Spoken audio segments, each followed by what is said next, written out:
Саламатсыздар, урматтуу Чалкан медиа каналынын көрөрмандары, өлкөбүздө алынган акыркы сааттагы жаңылыктар менен сиздерди тааныштырабыз. Биздин каналыбызга катталып, ой-пикирлериңиздер менен бөлүшүңүздөр. УКМК жол кыймылы коопсуздугун камсыздоо башкы башкармалыгынын жетекчисинин орун басары карманды. УКМК жол кыймылы коопсуздугун камсыздоо башкы башкармалыгынын жетекчисинин орун басарын кармады. Кыргызстандын жол кыймылы коопсуздугун камсыздоо башкы башкармалыгынын жетекчисинин орун басары Канатбек Кубатбеков кармалды. Бул тууралуу Спутник агенттигине укук коргоо органдарындагы ишенимдүү маалымат булак билдирген. Алдын ала айтылган боюнча Кубатбеков менен кошо техникалык бөлүмүнүн жетекчиси да колго түшүрүлгөн. Эки милиционер тең кызматтык абалынан кыянаттык менен пайдаланууга шектелип жатат.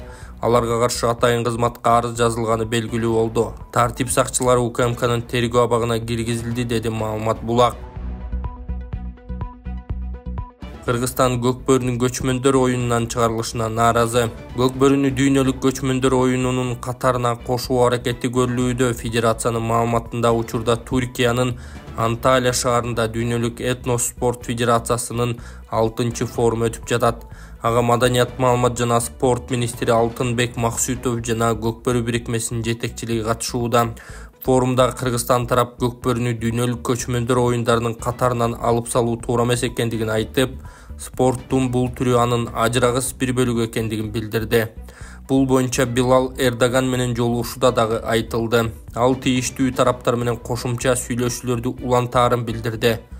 Белгилей кетсек, быйыл Астанада өтө турган 5-чи дүйнөлүк көчмөндөр оюндарындагы спорттук мелдештердин түрлөрүнүн тизмесинен Көкбөрү алынып, Көкпар киргизилген. Ассаламу алейкум, урматтуу Москва шаарында эмгектенип жаткан боордоштор жана мекендештер.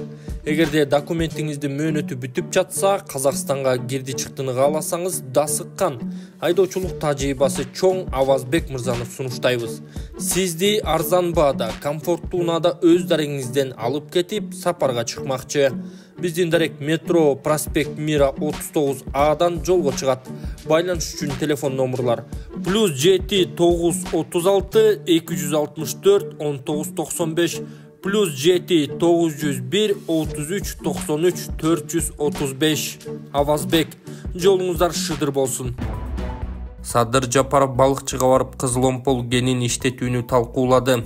Садыр Жапаров 19 февралда Ысык Көл облусунун Балыкчы шаарында жергиликтүү тургундар менен жолугушуу өткөрдү. Бул тууралуу президенттин маалымат кызматы билдирди. Ысык Көл облусунун Тоң районунун Балыкчы шаарынын жана Нарын облусундагы Кочкор районунун активисттери, жергиликтүү бийлик өкүлдөрү катышкан жолугушуунун жүрүшүндө өлкө башчы алдыда аткарыла турган инвестициялык долбоорлор туурасында айтып берген. Аталган аймакка чектеш жайгашкан кызыл-омпол кен жайын иштетүү планы боюнча да талкуу жүрдү. Тургундарга тийиштүү маалымат берилип, алардын суроолоруна эксперттер жана президент жооп берди деп айтылат маалыматта.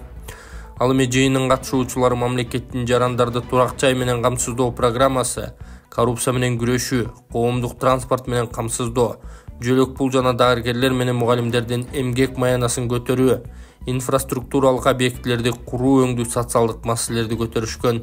Эсиңиздерге салсак, Сооронбай Жээнбеков президент болуп турган кезде Ур Азия ин Кыргызстан компаниясынын Тоң менен Кочкор райондорунун аймагына кирген кызыл-омпол тоосундагы уран торионит чачылмаларын иштетүүгө берилген лицензиясы боюнча коомчулукта нааразычылык пайда болгон. Социалдык тармактарда элдин уран кенин иштетүүгө каршы үгүттөгөн аудио, видео билдирүүлөр тараган. Ошондой эле аталган маселе Жогорку Кеңеште да көтөрүлгөн. 2019 жылдын 26 апрелинде Жогорку Кеңештин имаратынын алдында уран казууну Ысык Көлдө эле эмес, жалпы Кыргызстандын аймагында токтотууну талап кылган митинг өткөн. Мындан улам Жогорку Кеңеш менен өкмөт убактылуу тыюу салуу боюнча токтом кабыл алган болчу. Андан кийин Кытай компаниясынын лицензиясы чакыртылып алынган. Ал эми ошол кездеги президент Жээнбеков Кыргызстанда уран тоору ийгендери чыккан жерлерди издөө, чалгындоо иштерине тыюу салган мыйзамга кол койгон.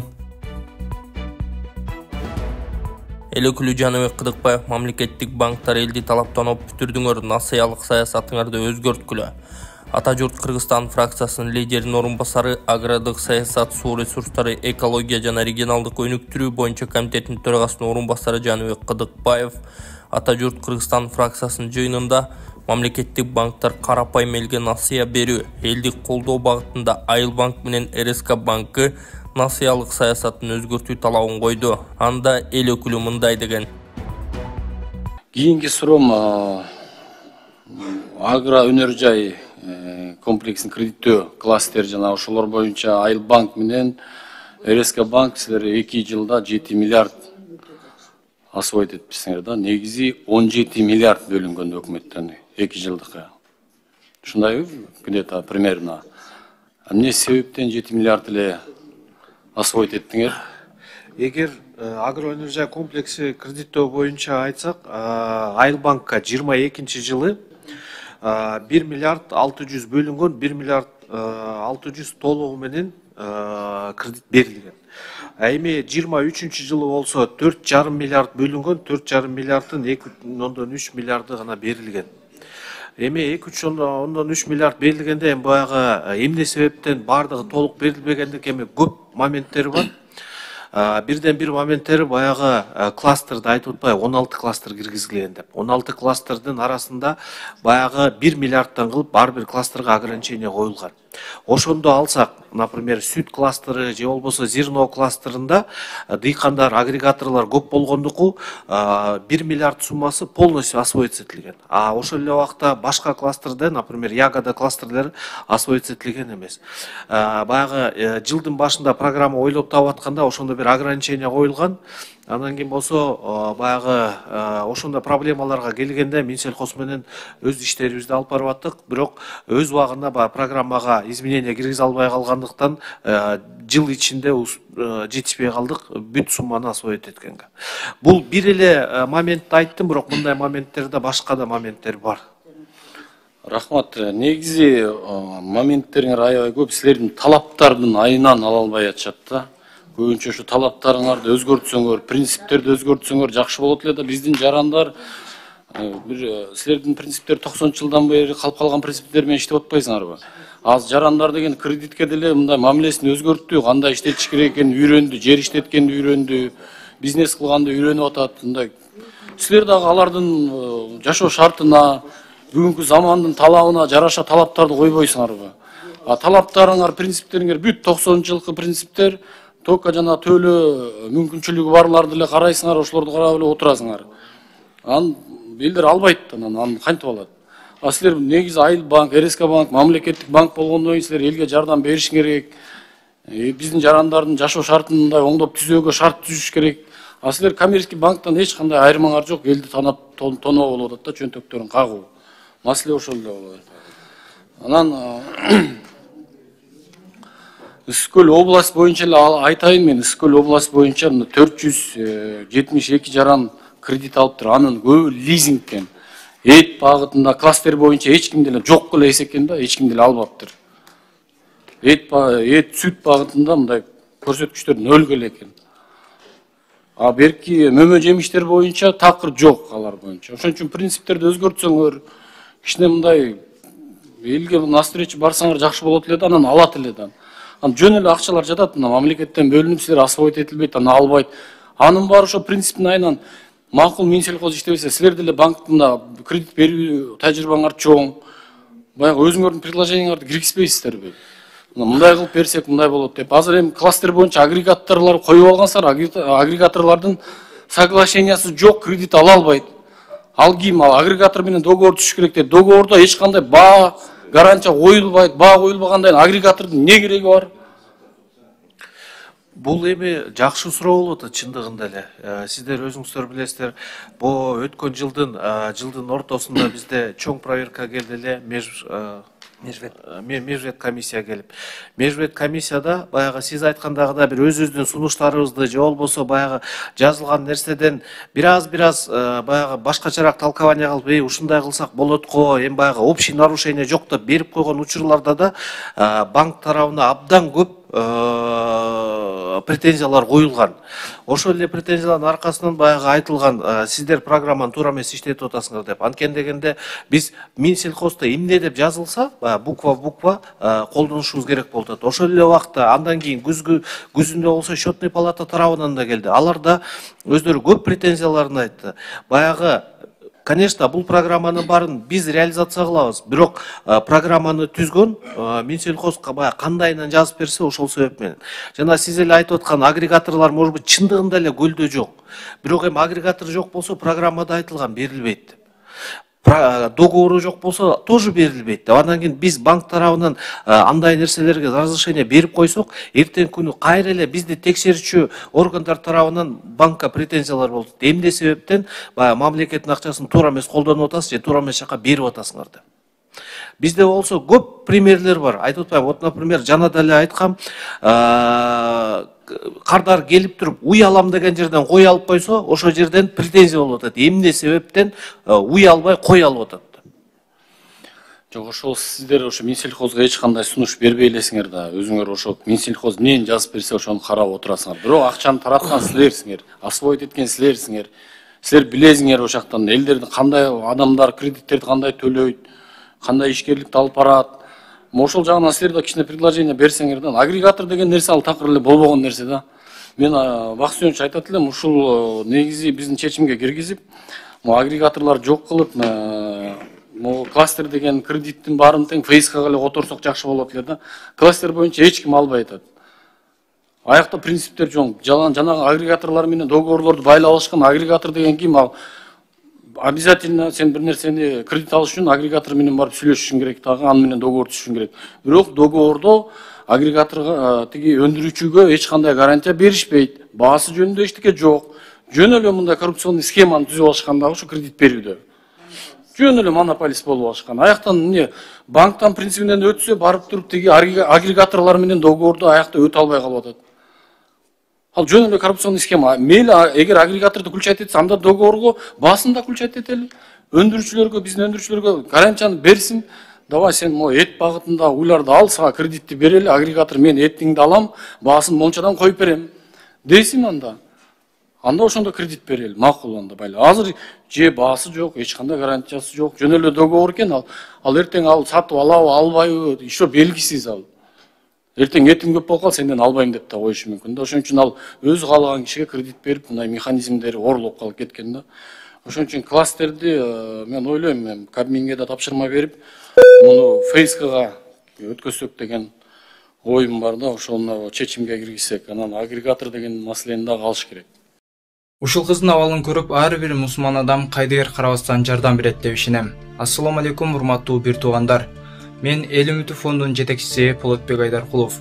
20 февраль 2024 жылга карата сколиозорус менен ооруган Малика тууралуу маалымат берем. Малика үчүн 200 000 сом каражат чогулду. Көп түкүрсө көл болот демекчи, 1,5 миллион сом чогултуп жардам кылып ушул кичинекей кызыбыз Маликаны операцияга аман эсен Түркияга жиберип алалы. Сколиозорус менен ооруп күндө жатканда кыйналып жатканын айтып, кайрымдуу элден муктаж болгон Маликанын апасы жардам сурайт. Кененирээк видеодон көрүңүздөр. Дагы да азыр 1,5 миллиондой каражат керек болуп жатат. Ошо 1,5 миллион каражат чогулса, буюрса Малика кызыбыз дагы кетет. Урматтуу кыргыз элим, барыңыздарга чоң рахмат. Ушуга чейин кылып келген жакшылыктарыңыздарга, соопторуңуздарга, кайрымдуулугуңуздарга сиздердин. Ушу биздин дагы кызыбызга дагы жардамга муктаж болуп турабыз. Акча котором десеңиздер, Мбанк Полотбек А деп чыгат, Сбербанк Полотбек С деп чыгат. Да ушу 1,5 миллиондой акча керек болуп жатат. Ушу кызымдын элдин балдарындай басып, чуркап ойношун каалайм. Ушунун кыйналганын көрүп, түнкүсүн уктай албай, бир каптал менен гана жатып уктай алат. Да ушу мектепке баргым келет, мен да балдар менен ойногум келет деп айтат. Айла жок.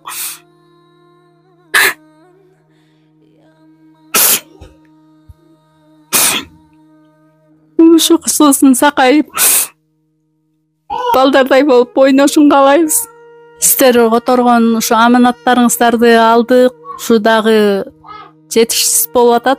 Ушу кызыбыздын ойноп, элдин балдарында болуп, мектепке барып, өз алдынча окуп калышына себепчи болуңуздар. Арты дагы кыйшык, астта кыйшык өскөндүгү үчүн бул чалкасынан дагы кызым көмөрөсүнөн да жата албайт. Только бир каптал менен гана жатат. Бул каптал ооруп кетсе, бул капталына оодарып, ушу эки жагы менен алмак-салмак жата алат. Түнкүсүн кыйналат, уктай албайт. Бул да ушу эшикке чыгып, балдарды көрүп ойногусу келет. Ушу бизге берген ушу Аллах таалабыздын оозу экен. Мага жардам берип койгула, силерге разы болсун. Мен да элдин кыздарындай болуп баскым келет, жашагым келет. Министрлик улуттук госпиталдын кош бойлуу медайымы сабалды. Бишкектеги улуттук госпиталдын медайымы бейтаптын туугандары тарабынан сабалганын Саламаттыкты сактоо министрлиги маалымдады. Окуя 19 февралда травматология бөлүмүндө болгон. Медайым кош бойлуу экени, ал боюнан чүйүп калуу коркунучу менен шаардык гинекологиялык ооруканага жаткырылганы айтылды. Абалы учурда туруктуу. Укук коргоо кызматкерлери чакырылган, дарыгерлер медициналык кызматкерди коргоого көмөк көрсөтүүнү өтүнүүдө. Улуттук госпиталдын башкы дарыгери Бакыт Төлөгөнов окуяга комментарий берди. Биздин кызматкерлер бейтаптарыбыздын ден соолугуна жан үрөп кам көрүп келишет. Аларга карата ар кандай зомбулук аракеттерине жол берилбейт. Биз кызматкерлерибиздин коопсуздугун жана корголушун камсыз кылуу боюнча чараларды көрөбүз. Ошол эле учурда бардык бейтаптардан жана алардын жакындарынан сапаттуу медициналык жардам көрсөтүү үчүн колдон келген аракетин жасап жаткан кызматкерлерге сый мамиле кылууну суранабыз, деди Төлөгөнов. ИИМ такси катары оң рулду унаа айдоого тыюу салууну кайрадан сунуштады. ИИМ такси катары оң рулду унаа айдоого тыюу салууну кайрадан сунуштады. Министрликтин мыйзам долбоору бирдиктүү порталга жарыяланган. ИИМ мындай демилге жол кырсыктарын азайтат деп эсептейт. Өткөн жылы таксисттер кагышкан 276 авария катталып, анын кесепетинен 24 киши каза тапса, 619 жаракат алган. Анткени менен министрлик анын канчасы оң рулдуу көлүк болгонун так көрсөткөн эмес. Ведомство былтыр да ушундай эле токтом долбоорун сунуштаган. Андан мурунку жылдары демилге бир нече рет көтөрүлүп келген, бирок таксисттер каршы болуп митингке да чыгышкан. Мындан сырткары ИИМ жүрүү ылдамдыгына чек коюлбаган автобустарды каттамга чыгарбоону көздөп жатат. Менчик саламаттык сактоо уюмдарын ведомстволор аралык жумушчу топ текшерет. Жеке менчик саламаттык сактоо уюмдарынын ишмердүүлүгүн текшерүү боюнча ведомстволор аралык жумушчу топ түзүлдү. Тийиштүү чечимге министрлер кабинетинин төрагасы Акылбек Жапаров кол койду. Максаты Кыргызстанда жарандарына сапаттуу медициналык кызмат көрсөтүү. Ведомстволор аралык жумушчу топко 2 айдын аралыгында өлкө аймагында жеке менчик саламаттык сактоо уюмдарынын ишин текшерүү тапшырмасы берилди. Анын жыйынтыгы боюнча президенттин администрациясынын жетекчилигинин кароосуна ишти оптималдаштыруу жана өркүндөтүү боюнча сунуштар киргизилет деп айтылат маалыматта. Милициянын өкүлү Баңгизат бизнесин калкалаган деген шек менен кармалды. Улуттук коопсуздук мамлекеттик комитети Тажикстан, Кыргызстан, Өзбекстан багытындагы эл аралык уюшкан кылмыштуу топтун ишине бөгөт коюлганын 20 февралда билдирди.